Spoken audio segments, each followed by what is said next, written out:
দর্শক, আন্তর্জাতিক মাতৃভাষা দিবসে নারায়ণগঞ্জে ভাষা শহীদদের প্রতি সর্বস্তরের মানুষের শ্রদ্ধা নিবেদন ও বিভিন্ন আয়োজনের খবর জানাতে আমাদের সাথে যুক্ত হচ্ছে সহকর্মী হাবিবুর রহমান। হাবিবুর রহমান, নারায়ণগঞ্জে অমর একুশে উদযাপন কেমন দেখছেন? ভাষা দিবস উপলক্ষে কি কি আয়োজন আছে নারায়ণগঞ্জে?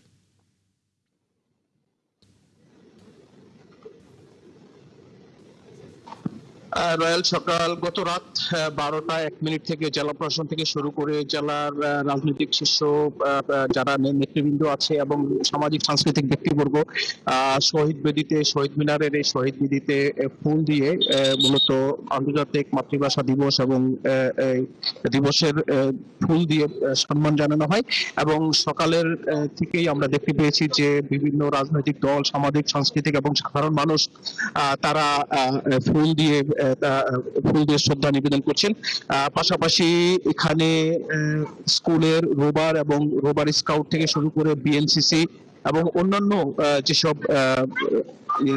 ছাত্র সংগঠন থেকে শুরু করে রাজনৈতিক সংগঠন, সামাজিক সংগঠনের নেতৃবৃন্দ এবং সাধারণ মানুষ, আপাময় জনগণ এখানে শত শত মানুষ এসে ফুল দিয়ে যাচ্ছেন। পাশাপাশি ভাষা শহীদদের জন্য সাংস্কৃতিক অনুষ্ঠান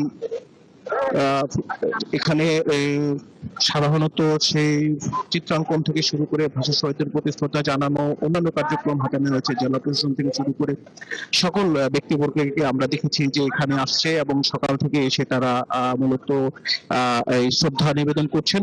এবং এটা একটা আনন্দের বিষয় হয়ে যায়। রয়্যাল নারায়ণগঞ্জের যে এই বিষয়টা থাকে, নারায়ণগঞ্জের যে এই শহীদ আন্তর্জাতিক মাতৃভাষা দিবস উপলক্ষে যে ছাত্র ফেডারেশন, চেম্বার অফ কমার্স, বিএনপির এবং বিভিন্ন মেডিকেল টেকনোলজিস থেকে আপাময় জনগণ সকাল থেকে এখন পর্যন্ত আমরা দেখতে পেয়েছি যে তারা এসে শহীদদের প্রতি শ্রদ্ধা নিবেদন করছেন। তো এই কার্যক্রম আরো চলবে বলে আমাদেরকে জানিয়েছেন জেলা প্রশাসন। তো এখন পর্যন্ত রয়্যাল এই ছিল আমার কাছে নারায়ণগঞ্জ থেকে আন্তর্জাতিক মাতৃভাষা দিবস।